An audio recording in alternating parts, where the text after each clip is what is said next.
So I am the CEO and founder of Olivia Rose Confections, where we curate artisan marshmallows and gourmet hot chocolate experiences under our brands Marshmallow of the Month Club and Joycraft Cocoa. At what point did you say, I'm done with being a pastry chef for someone else? Yeah. I want to start my own business. What was involved in that decision? Why did you make that decision and what did you do? That decision is a funny one because I had made whoopie pies one day. I tell this story all the time. I was at the restaurant and I made whoopie pies, and during the lunch rush, someone came and ate one of the whoopie pies because it was part of the lunchbox special. Right. And they were like, hey, can I get 3 dozen of these? And I'm just like, oh, wow, I sold my product because it wasn't something the chef had told me to make. I'm like, oh, my product sold. Right. I have a business. So Sure. I'm just like, yeah, I get paid $11 an hour. I made so many. Maybe if I just sold them on my own, then, they paid me $33, but then sold these 36 ones for like however much they sold it, right? So I'm like, oh, I could do this. I did not know you needed to pay electricity and ingredients and pay yourself, and so it was a ignorant decision because I was just so uneducated about like what really goes into. Say they sold it for $6 a piece, what that $6 really broke down to. I've done, I feel like it's about 10 at this point, incubators, and I'm in another one right now, but they all had some stipend that came along with it as well, or a grant from a pitch competition. So I raised about $137,000 doing pitch competitions. Dang! Yeah. I am Sahithya Wintrich, and I am the founder of Chutni Punch. Chutni Punch. That's right. A punch of flavor. It's in the name. Yeah. You can't escape it. And if my friend Saidah was the sweetness to your episodes, I'm the spicy one. The spicy one. So true. I could be sweet. But I'm more spicy. I love that. I grew up with a culture and context of cooking and eating and flavoring. Right. I want to bring that to America because I think here we've lost that. We're so quick to find something that's easy and simple. Yeah, fast food. Yeah, and that we've lost some of the context that the West had. And with my seasonings, you can actually flavor with real ingredients because this is what I grew up with. We always had a pantry staple like this called chutney puri. If you're familiar with Southern Indian food, puri just means powder. Right. It's a powder mixture of lentils and seeds and spices and roots. Okay. And you had the shelf-stable product in your pantry that you can cook up a pot of rice, throw some sesame oil in it, and sprinkle this on, and you've got a tasty side dish without slaving away in the kitchen.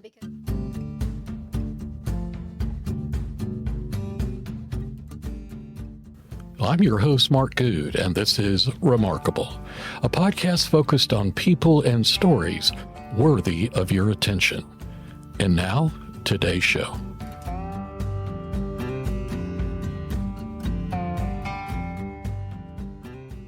I have 2 guests with me, and I'm delighted to have Saidah Farrell. Saidah Farrell, wonderful, and Sahithya Wintrich. And both of you have businesses that either have started in the home or maybe scaled outside of the home a little bit, which is fine, right? Because what we really want to focus on today are each of your stories of how you sort of got into the businesses that you have started.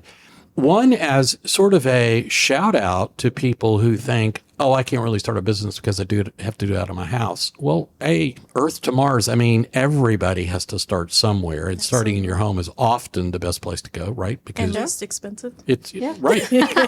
For sure. Keeps the overhead down. Exactly right. Yeah. Okay. But we also want to let people know, as is in the case of both of your businesses, that being in the home is by no means a limitation. It can be an accelerant to growth and ideas, and you can be very successful with a home-based business. And a shout out to Shaker and Shaker Heights and the city, who is so supportive of home-based businesses, right? This is wonderful. So, Saidah. Yes, sir. Let's start with you. So tell us what you do. Yeah. And why people should buy what you sell. So I am the CEO and founder of Olivia Rose Confections, where we curate artisan marshmallows and gourmet hot chocolate experiences under our brands Marshmallow of the Month Club and Joycraft Cocoa. Wow. So a Marshmallow of the Month Club. Mm-hmm. So tell us more about that. Yeah, so the Marshmallow of the Month Club is a revival of my first business. So I started 2013, maybe. I started making marshmallows. So I was a pastry chef at a local restaurant. And, but I wanted to break out on my own, have my own business. Okay. And so I went through ECDI, had a food incubator. So I was part of their very first food incubator, who has some amazing businesses. Clark Pope, who is a Shaker Heights resident as well. He was part of that first incubator. And so for people who aren't familiar with the acronym ECDI. Economic Community Development. I love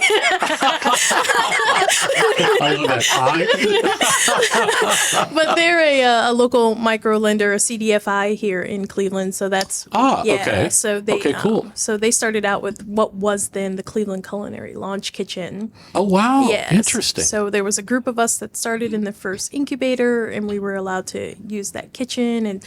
We had classes every week, month, maybe. Yeah, it was weekly classes, really just how to grow your food-based business. So that's where I started. But I didn't know what I was going to do. But then Stephanie Sheldon, who owned the Cleveland Flea at the time, she came to one of our meetings, and it was around August. And you know how there's a national holiday for every kind of food out there. Right. So it happened to be National S'more Day in August. Oh, interesting. Yeah, so she was looking for someone to do s'mores. And I was hesitant, and I was like, oh, okay, I'll do it. And the reason why I'm hesitant is because I could not make marshmallows to save my life. So for those of us, so I'm the guy that has been eating the white marshmallows in a bag forever. I mean, every now and then I will trip upon, some wonderful confectionery that's like a custom marshmallow, right? Yeah. What are in marshmallows? How do you make marshmallows? Yeah. And what's different about your marshmallows from the white ones in the bag? Well, they're fresh, so they're totally like a different experience. Even when you roast them, they roast very quickly. Oh, right? wow. So, but what's different to make a marshmallow, you need sugar. Right. And you need gelatin. Okay. So you cook down your sugar and then you add it to your gelatin. But what most people don't know is that marshmallows are made with a pork-based gelatin. Oh, interesting. And so I decided to take the pork out of it. So I use a fish-based gelatin. Oh, fascinating. Yeah. And so people hear fish and they're like, oh, and I'm like, you don't taste the fish just like you don't taste the pork. It's, Right. It takes on the flavor profile of the marshmallow that I'm making. So that's what makes mine different, is that it's fresh. But then also I don't use any artificial flavoring or any artificial coloring in it. Oh, wow. And so when I taste that marshmallow, what am I tasting? Well, this month you would taste chocolate chip cookies. I love that answer. This month. I mean, that's such an interesting concept, right? It's not the white one in the bag. No, you're going to taste that. So I did a riff on a chocolate chip cookie. So there's actually butter and brandy and vanilla and brown sugar and molasses in this marshmallow. Yeah.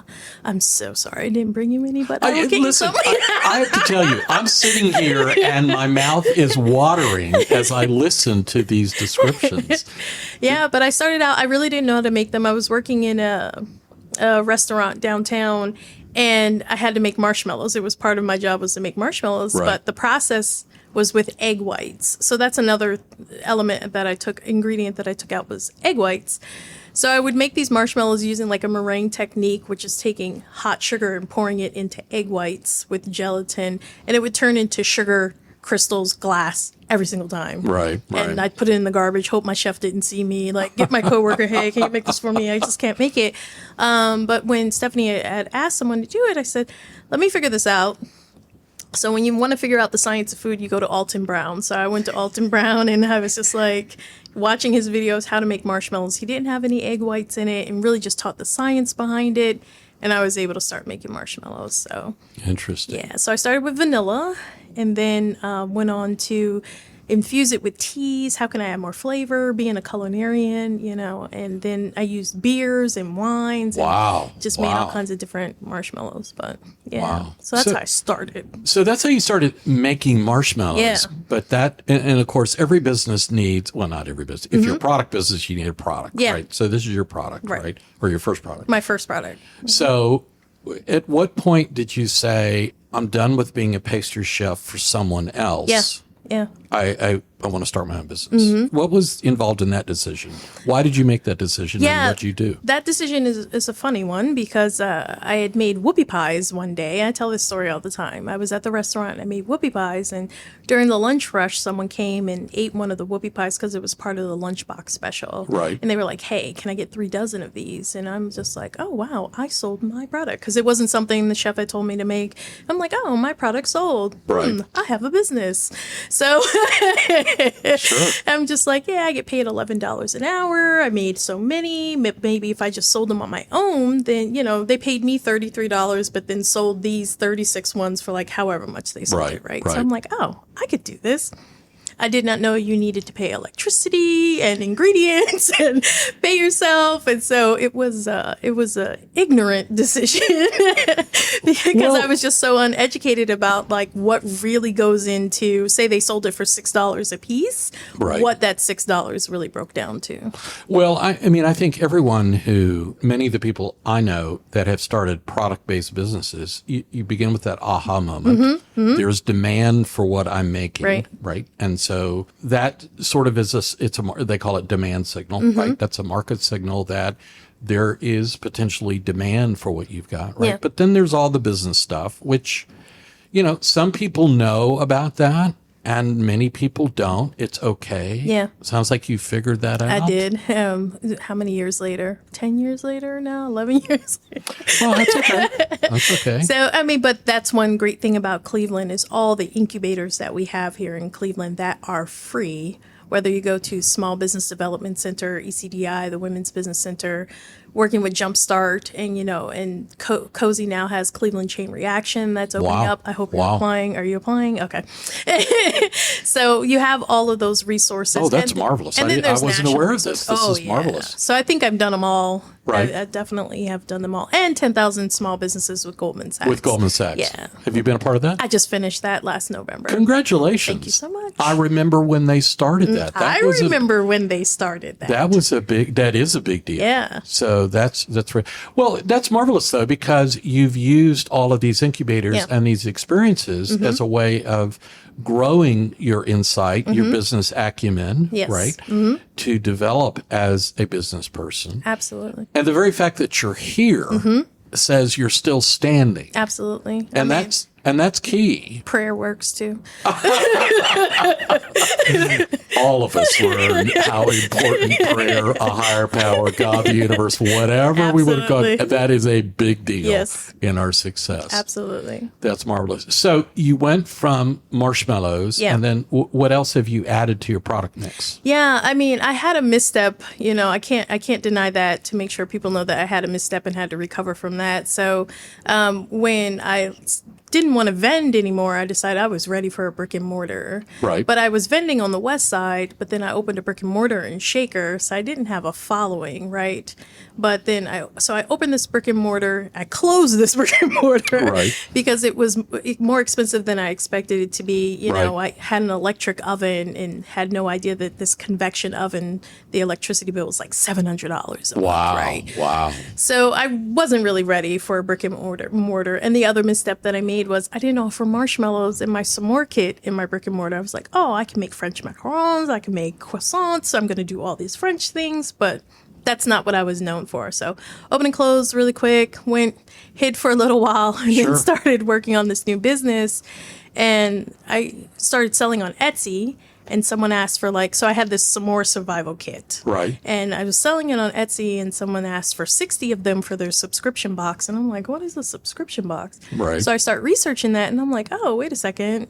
I know every month how many I have to sell. I'm not wasting any product. I can just come up with this. And what do I do for 12 months? I'm like, I can come up with 12 different ideas for marshmallows. What a great, listening to you, it is so marvelous, because the most successful businesses are the ones that actually let the market talk to them, right? And so to hear you, and I love your candor, I didn't know what that was. Let me do some research. And then the market informs you about what it wants, right? It as if it's a thing, but Right. it's people, right? And I never would think about Etsy. I think of Etsy as kind of arts and crafts and used china. That's what I've bought on it. Yeah, is, yeah. stuff, right? I never thought about food. Oh, there's so much food. My daughter bought something and I was like, what is that? There's no labeling on it or anything. Like she bought chamoy from an Etsy seller and I'm like, you don't know where they're making that? Why are you buying this? And then there I am working from home making these marshmallows. They don't Right. know where it's coming from. But yeah, I had a food product on Etsy. So how then are you looking to scale your business? And if so, what is that process looking like? Oh, so now to scale my business. So I recently finished Cleveland Chain Reaction, but what I did was in 2022, I started going out for more mentorship, but I was kind of strategic about it. Okay. I didn't want to pay for mentors. Right. So I was looking for what programs can mentor me, but Right. also had maybe a stipend that went with it. Right. Because I found Goldman Sachs 1 Million Black Women, and there was a stipend that came along with it. So that made me start to think, are there other stipends out there? Right. So from there, it went to Jumpstart that had the pitch competition. So you could get $10,000 if you won that pitch competition. Right. And then there were some city grants and other programs too. So I've done, I feel like it's about 10 at this point, incubators, and I'm in another one right now. But they all had some stipend that came along with it as well, or a grant from a pitch competition. So I raised about $137,000 doing pitch competitions. Dang! Yeah. That's incredible. And let me, just for those of us I've raised a lot of capital in my career. I right? heard you earlier. Yeah. Drop in the bucket. Yeah, but no. But the question is this equity or is this just a grant? This is non-diluted funds, so it's like money I don't have to well, no, I do have two loans. Have two loans, but there's no investors at this point, so we haven't done any. Congratulations. No, that's huge. And also a shout out to all those programs that are doing this because quite frankly, this is, in another part of the world, one of the things that was discovered years ago was the power of microloans that were made typically to female entrepreneurs. By the way, there's a lot of data, a lot of science that shows that women actually make better entrepreneurs than men. They're better stewards of the money. Yeah. They're better assessing risk, right? They build consensus, right? They're not sort of conflict oriented. They build consensus. And so years ago, they discovered that if they would make a small loan to female entrepreneurs, they could grow these businesses that in many cases would not only transform a family, but transform a community, right? So listening to your story, it's wonderful to hear that here in the Cleveland area, there are organizations that are making grants. Absolutely. Because honestly, when you're dealing with the kind of money, $137,000 to our listeners, some may go, good Lord, that's a lot of money. Yeah. Well, actually, it came in smaller pieces. Correct. That made a difference. Right. Yeah. And, if you were having to go raise capital from an investment source, right, the due diligence, we were talking about this off mic before the show. If somebody had to do due diligence, the burden, the overhead associated with attracting that capital and getting it into your business would be so high, right? It's one of the reasons why most venture capitalists want to invest, $1 million, $500,000 or more because of the level of work it takes to check you out, right? And then you as an entrepreneur have to go, well, can I really put $500,000 to work, right? And depending on the size of your business, it may be too much money, maybe inappropriate, right? So it's marvelous to hear that you've had that strategy of knitting together these grants and these programs to help scale your business. So you've been participating in those, and are you seeing a result? Is it? Oh, yeah. I was able to hire interns. So part of my mission is to work with high school students because prior to, restarting my business, I was a culinary instructor at CMSD at Cleveland Metropolitan School District. So I wanted to keep that mission of working with high school students. So I hired them, and I work with YOU, Youth Opportunities Unlimited. Okay. So during the summertime, I have interns. Last summer, I had 5, and 2 of them worked for me. Well, actually, 3 of them worked for me during the school year. So out of those 5, I still have 1 that's worked with me. So this summer, I'll have 5 more interns. And so just working with those high school kids, giving them entry-level positions, and those who are in the culinary track they have like an alternative pathway to graduating because they've got hours from working with me that they can use towards graduation. That's marvelous. That's marvelous. Well, I am going to hold you to the s'mores box. Absolutely. gift. I got to get you some cocoa too. So Because I told you I was a Boy Scout, and that's where I first learned about s'mores. Yeah. And then when I got old enough, got married, had kids, we'd go camping, and it was Daddy makes s'mores. Oh, yeah. Right. Oh, yeah. So I have many happy memories. Yeah. So when I was looking at your website and I saw s'mores, I was like, damn, somebody actually sells that. It's wonderful. I'm a Girl Scout too, so I have all my badges still. All right. Congratulations. Well, thank you for sharing your story. It's exciting. I will tell people that we're going to have a link on the show notes about where to find you. People can order, because this podcast is listened to by people, not just the Cleveland area, but all over. So they can mail order, I suppose? Yeah, so for the subscription box, you can go to marshmallowofthemonthclub.com to order the subscription box. But we just launched our website for our cocoa brand, so we're now entering into the consumer packaged goods world, which is a whole nother life. And that's at joycraftcocoa.com. Okay, wonderful. Well, we'll be sure and have both of those links. And after we interview our next guest, I want to talk a little bit more about kind of shaker and home-based businesses, and get y'all's perspective on that. So please, you are. I am Sahithya Wintrich, and I am the founder of Chutni Punch. Chutni Punch. That's right. A punch of flavor. It's in the name. Yeah. You can't escape it. And if my friend Saidah was the sweetness to your episodes, I'm the spicy one. The spicy one. So true. I could be sweet, but I'm more spicy. I love that. So tell us a little bit about your background. Are you from this part of the country, Cleveland? Did you grow up here? Where did you? Yeah, I did not grow up here, Mark, but I've lived in Cleveland for 24 years. Okay. I grew up in southern India.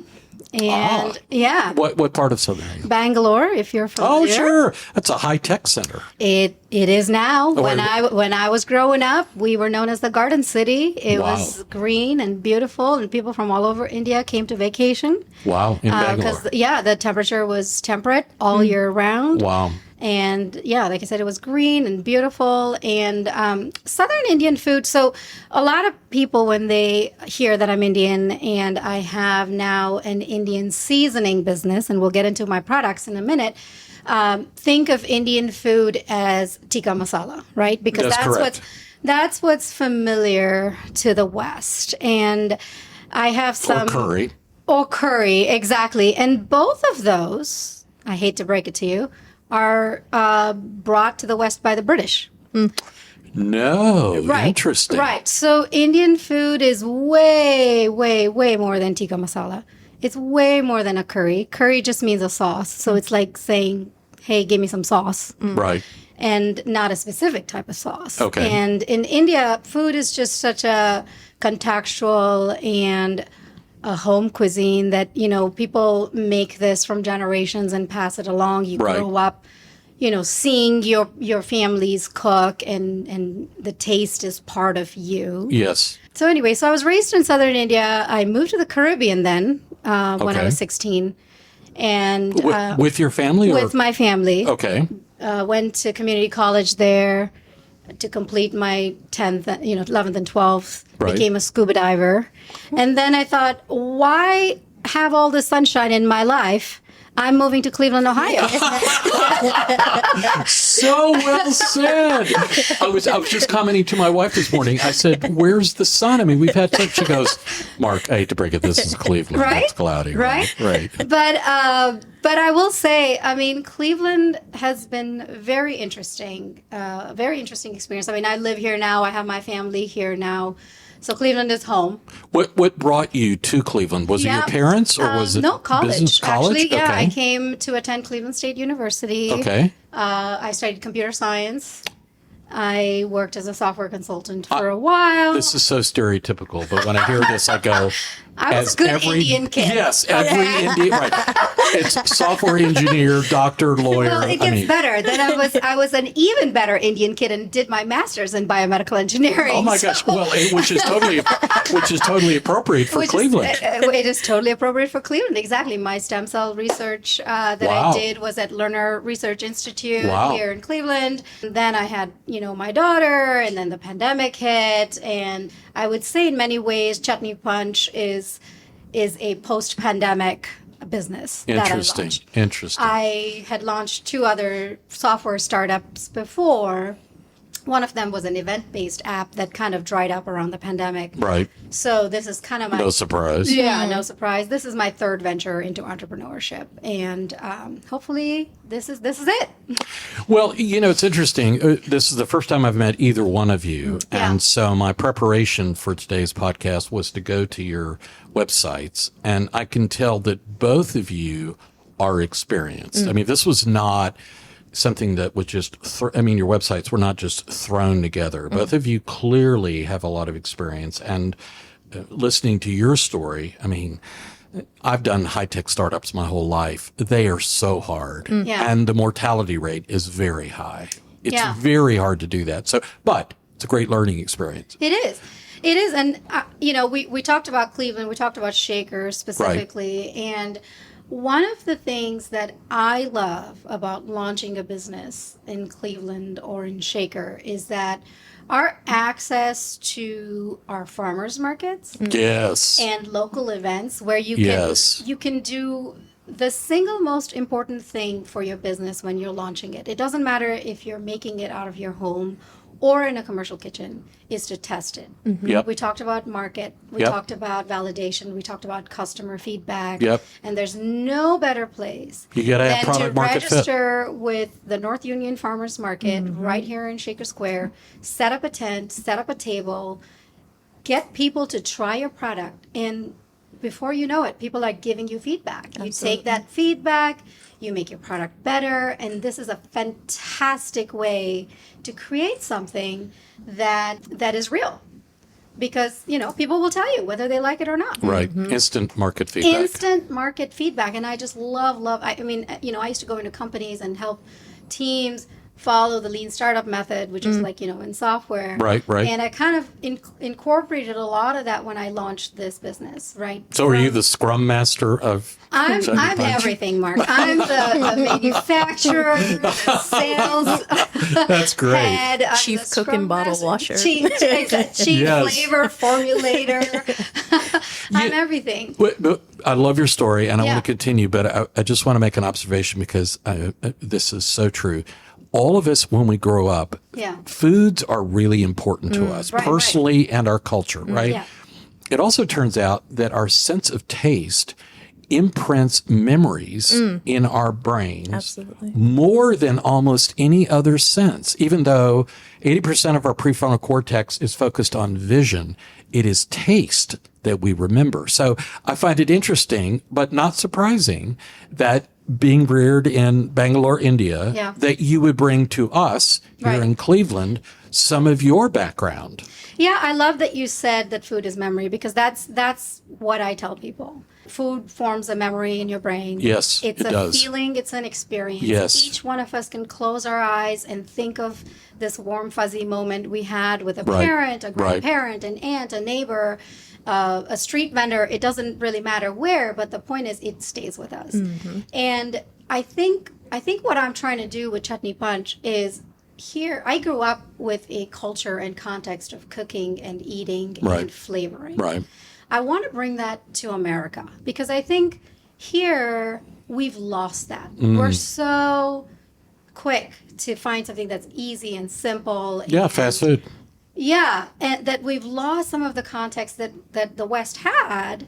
And with my seasonings, you can actually flavor with real ingredients, because Right. this is what I grew up with. We always had a pantry staple like this called chutney pudi. If you're familiar with Southern Indian food, pudi just means powder. Right. It's a powder mixture of lentils and seeds and spices and roots. Okay. And you had the shelf-stable product in your pantry that you can cook up a pot of rice, throw some sesame oil in it, and sprinkle this on, and you've got a tasty, side dish Right. without slaving away in the kitchen. Because if you watch me make Indian food, there are at least 15 ingredients I'm pulling out of my pantry. Right. Not to mention all the aromatics and the vegetables and the proteins, right? Right. So Indian cooking is complex. Right. It's time consuming. But we also have these cool condiments that are made with real ingredients that you can throw on your avocado toast. This is what I created. I took my family recipes. I made them versatile enough that you can throw them on your eggs, your popcorn, your chips, your hummus, whatever you want to punch up And add that flavor. and add that flavor. Yeah, And I love that use of the word punch. right. To punch it up and add flavor. Yeah. I wanted to create something that's fun and exciting and engaging because spices are intimidating, because spices are overwhelming. Right. This product allows you to easily use it because they've been pre-toasted. They're oil-free. They don't Okay. have any gluten in them. They're vegan. So pretty much anyone can use it.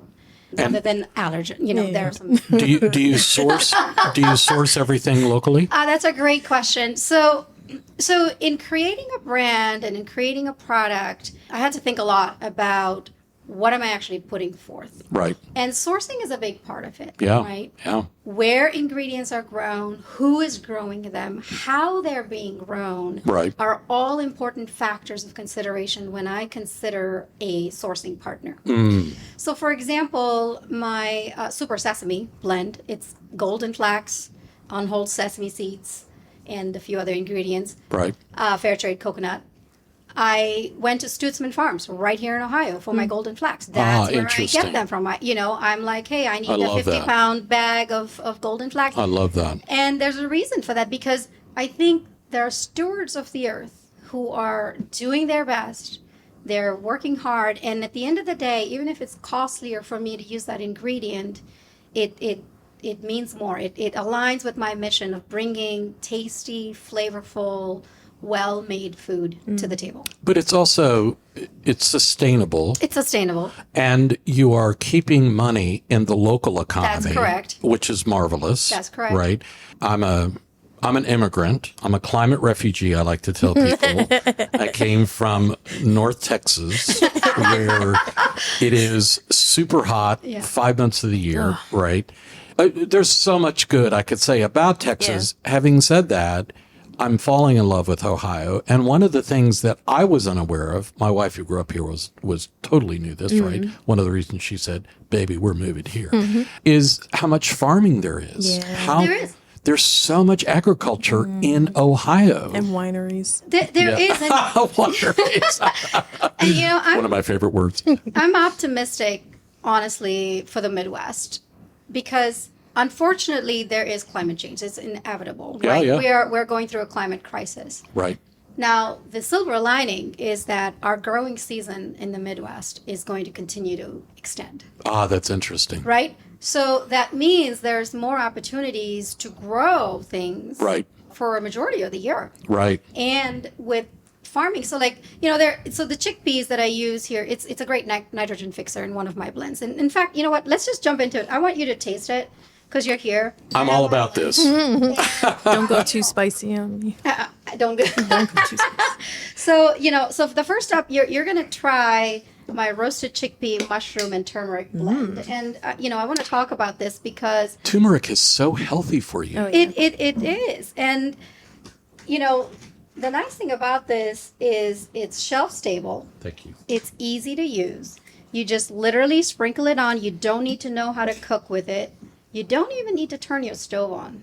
I promise. Wow. You just literally open my jar, grab a spoon, and try it. Oh my gosh. I put this on my potatoes. Which one? I use the This is peanut one, savory right? chana. Yeah, I think you like the peanut Yeah, ones. yeah, I yeah. It is totally impolite to chew in the microphone, so I'm going to turn my head.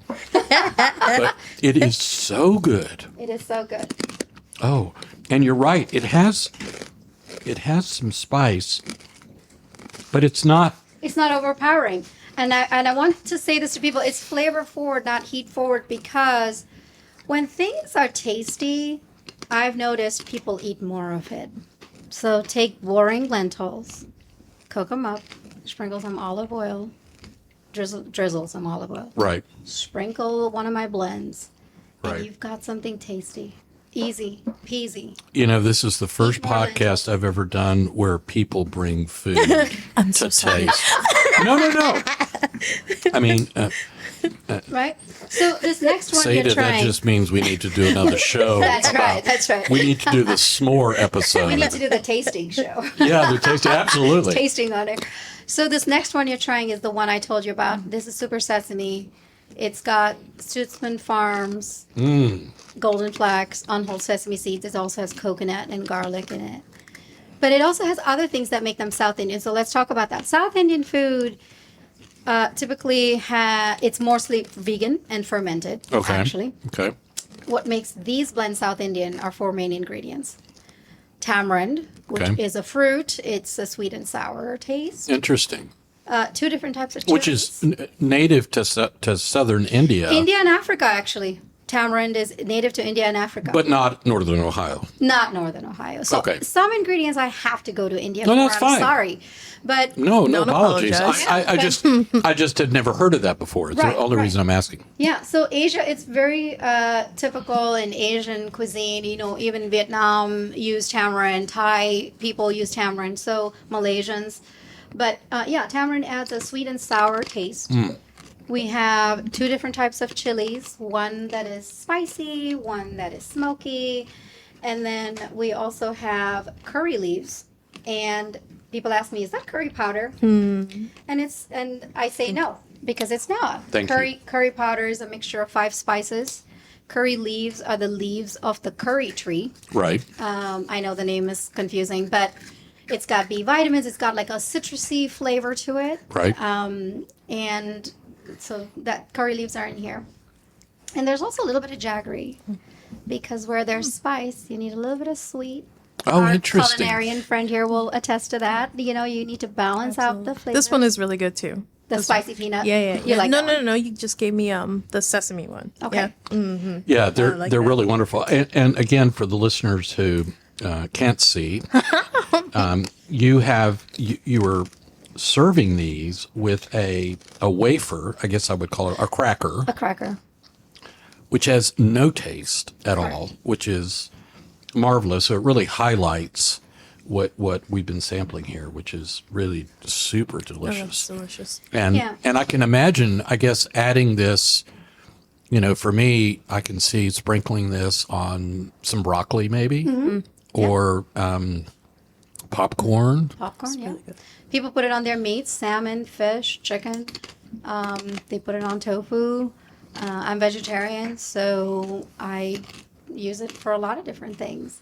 Savory breakfast. It all started with me eating savory breakfast. Again, going back to my heritage and my upbringing, we always ate savory breakfast in the morning. And I didn't lose that, even though I've immigrated here. Sure. 26 years ago, I left India, and I brought my love for savory breakfast even today. And I started sprinkling these kind of blends on my avocado toast because I live here now. I eat more than just Indian food. I eat tacos and pasta. Sure. And I enjoy all the different cuisines. Oh, I can we have. imagine these would be fabulous on pastas. Oh, totally. A penne pasta, just, oh gosh. Yeah. So yeah, that's how it started. And then my husband was like, "Hey, maybe there's a market for this." And there you go. Now we have chutney punch. So trial and error. So Trial. going to markets Yep, going to markets. and presenting this to feedback. people, getting feedback. That's right. Would it be fair to say there were some things that you put out there that people said, "No, I don't like that"? Did that ever happen? Yes and no. Some people have tried this and said, "No, this is not for me," Right. and that's okay. Sure. And I always thank them for trying. Right. Because yes, certain flavors are unique Right. and new to people. Right. And Well, new to people in Northern Ohio. Northern Ohio, but I have little kids, and this is what I've learned about flavor. Right. Is when my kids try something new, they're skeptical about it. They're like, "Wait a minute, what is that?" Right. And then it takes them a few times to try to go, okay, now I'm enjoying it. Right. And I think that works for everybody.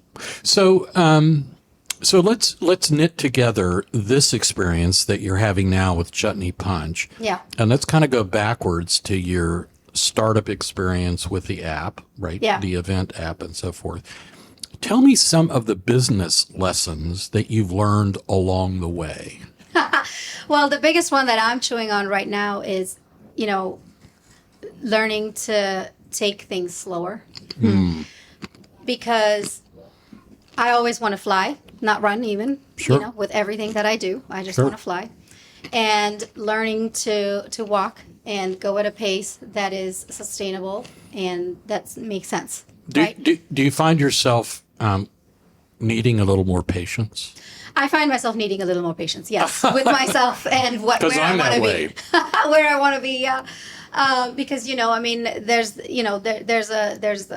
a place for being viral, but there's also a place for being sustainable Yes. and growth in a positive outcome. Right? Well, also, you're a wife and a mom I am. as well. So you're wearing many hats. I am. And my experience in not only interviewing people on this show who have had roles like yours, Yeah. how do you do the work-life balance? There's no balance. It doesn't exist. Yes, I agree. It's a myth. I think that's a myth. Yeah, I dragged my children when I was vending. They were in tow, they were selling. So their work ethic, Yes. it shows for sure, Right. but there's no balance. There's no balance. Yeah, there's no balancing. It's some days your business baby gets more time, Right? and some day your biological babies get more Absolutely. time. Oh, that's a great way to put that. That's a great way to put that. Yeah. Well, I think what many people perhaps miss is that it's only been since the Industrial Revolution that we've created these kind of boxes that say from this time in the day to this time in the day I work, and then the rest of the time is, family, personal, whatever. Before the Industrial Revolution, when most economies were agricultural or maybe trade, right? It was totally normal for families to work together. Of course. Right? Whether it was farming, whether it was a trade, whether it was shipping, whatever it was a family business, right? People lived above the retail store, Sure. like shops in England back Sure. in the, 18th century, early 19th century, right? That's how people lived. And in India, and in the United States, Yeah. that's how we live. So this notion of, work-life balance, and I've got this segment, that's, I hate to say it's an artificial construct, but, for those of us who are entrepreneurs, Yeah. it's all kind of blended like chutney punch. Yes. It's all the spices thrown in together, right? Especially when you're home-based. Yes. When I first got Yes. started, I rolled out of bed and got ready for the day and went into the kitchen and worked. Yeah. Yeah. Yeah. So, yeah. Yeah. That's fascinating. Talk about finance a little bit. We've heard about her, grant work. Yeah. Have you? I'm not as savvy as my friend Saidah here. I'm still learning the ropes. But, we're lucky and blessed. We have some savings that we, Right. dumped into Chutni Punch. Right. And right now, the lesson or this year and the coming years is to see how we can sustain ourselves. Right. We're not profitable by any means. We just, this was launched 2 years ago. Right. Still learning the lessons of what's working, what's not. Sure. I think my vision for bringing this to the entirety of America isn't lost or gone. Right. Therefore, we launched in Columbus this past weekend. Oh, wonderful. And this year we're hoping to bring this to Brooklyn, New York. So Wow. if there are any listeners out there, who want to try this, and you can order these online. They're available nationwide right Sure. now, but in terms of Local distribution. local distribution and getting to being available in local specialty stores, that's our hope. That's wonderful. Yeah. Well, it does take time. And I think one of the disservices that Yeah. the media has done regarding entrepreneurship is that it focuses on a few individuals, high profile, right? When I was growing up, it was kind of Bill Gates, Steve Jobs, Sure. right? Now it's, Zuckerberg and Sam Altman at OpenAI gets a lot of press, and Elon Musk and that kind of stuff. And you read these stories of these people who've raised hundreds of millions or billions of dollars and are now worth gazillions, multiple billions of dollars. And people think that's entrepreneurship. In reality, that's not. That's really unusual, right? Yeah. Real entrepreneurs are like the two of you or the three of us sitting around this table who have had to do it the old-fashioned way, right? Yeah. You've been really savvy about pursuing grant money, which I think is wonderful. It's a local financial accelerant which is great for the local economy, by the way, that organizations make these grants available, because that helps grow your business. And to the point, like you've said, not only are you self-sustaining, but you're beginning to hire people, which is one of the key metrics, by the way, of a business, is when you move past that threshold of it's just me, Right. the solopreneur, as it's called, right? To where, I now am, maybe bringing some staff on board to help me with, it could be shipping, it could be making, whatever it is, right? Sure. That is, these are the stages of growth. So that's marvelous. We're all in Shaker Heights here. Oh, We yeah. met through a group that is is facilitated by the city of Shaker Heights, which I think is marvelous. And a shout out to Sylvia for Shout doing out to Sylvia. Yeah. for doing totally. such a great job. And the focus is home-based businesses. But talk a little bit about, for you, what it's meant to be in Shaker, Yeah. starting this business. Yeah, I mean, I think there's no place like Shaker, I have to say. It's such a wonderful amalgamation of people, backgrounds, and their stories. Yep. It always has been, and hopefully it'll always continue to be. And starting a business here means access, to be honest. Access to your neighbors, access to, there are... Have you found people supportive Oh, yeah. in the local community? Oh, yeah. Absolutely. of being an entrepreneur? Absolutely. Shaker Heights is all about community. And, we just moved a year ago, but, when we were in our previous house, we knew our neighbors on Right. both ends. They had grown children. Right. But we had keys to each other's homes. Right. We would take care of each other. This is just a community that people want to get to know each other. Yep. And want to help out. Yeah. Even at the playground, or even down the street. And believe it or not, a lot of people, the who's who in Cleveland, either live in Shaker or live around the borders of Shaker. So this is just a wonderful community to start your business in. That's marvelous. So Yeah, and a testament is the Van Aken district too, and the corner that's there, and the businesses that are, because I've been there a couple of months since they've opened, and just being able to put your products out there and meet the people that you're selling to, and North Union Farmers Market, Oh, yeah. That's a huge one. I did that when I was getting started too in 2013, 2015. So just having that support, but before Sylvia was in her position, Catherine was there, and she was really good about, supporting small businesses and home-based businesses. And Shabam is something that happens every year, or, where the Heights we get together Right. and celebrate businesses. So I love how they celebrate businesses. And then and Sylvia's really great about this, like she'll come to me like, how can I help you grow? Like, what's next for you? So, but Shaker's been a great community.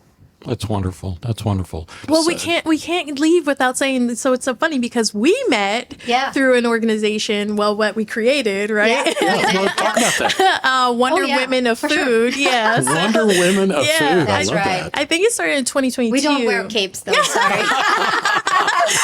We wear crowns. You wear crowns. I love that. I love that. But there's a group of us. There's a lot of female-owned, women-owned businesses here in just Cleveland, Yeah. and so we've become a great support group of each other. And we meet like monthly or quarterly, Yeah. maybe quarterly. They started in 2022, and it's been because of these women is why I launched my Joycraft Cocoa, because you were talking about starting slow, and I was the person who had stickers on everything, right? Right. And then I came to one of the meetings and I saw that they had these professionally packaged goods and they were in stores. I would start going to Heinen's and I'm like, hey, I know them. Yeah. Wow. Whether you Wow. see the granola or Turanian herbs, like I'm seeing all the Right, products right. out there. And so I knew it was possible. Right. So being amongst a group of, other entrepreneurs was just, it was a blessing to see the possibility of it. And so I've actually grown my business because of that group of people. I've heard this from others that Cleveland is a food mecca. Oh, yeah. Yeah. And yet what's interesting is, even though perhaps because it's a food mecca, it really sort of energizes people like yourselves who are food entrepreneurs Yeah. to say, I can do my thing, my niche, right?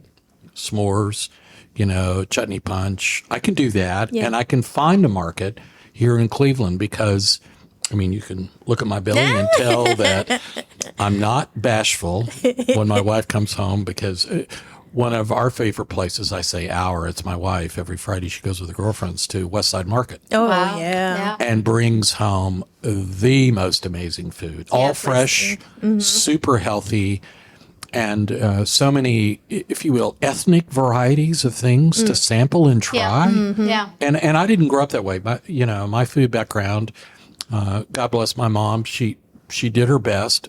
But, every Christmas she would do a little something ethnic. But here, it's like, if you want to make it a daily experience to sample the world, you can do that in Cleveland. Absolutely. Yeah, and to add to what both of you said, if there's one thing I want to leave with people who want to start their own food business, right, or consumer packaged good businesses, what's great about Cleveland is if you can network and meet people, Right. there's nobody you don't have access to. Yeah. Right. Because we are a small town, we're the small big town, right?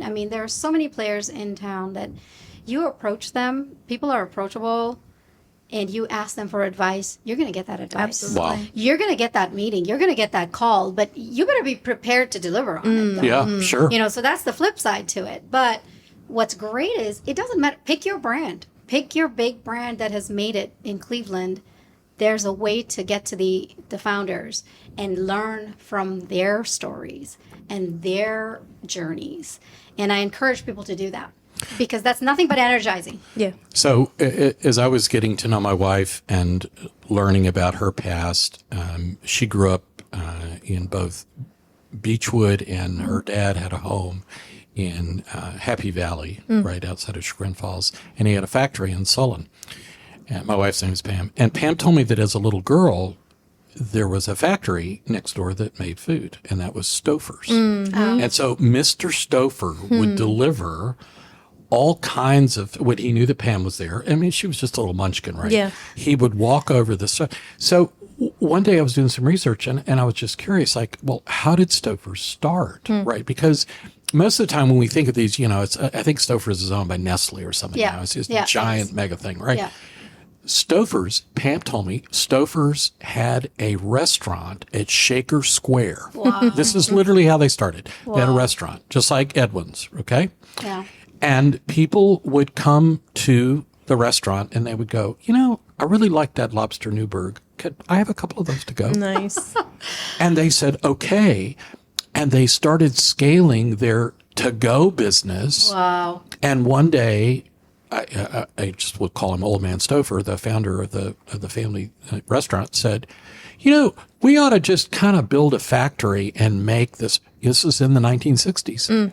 That's how Stouffer started. Yeah. It was right here in Shaker Square.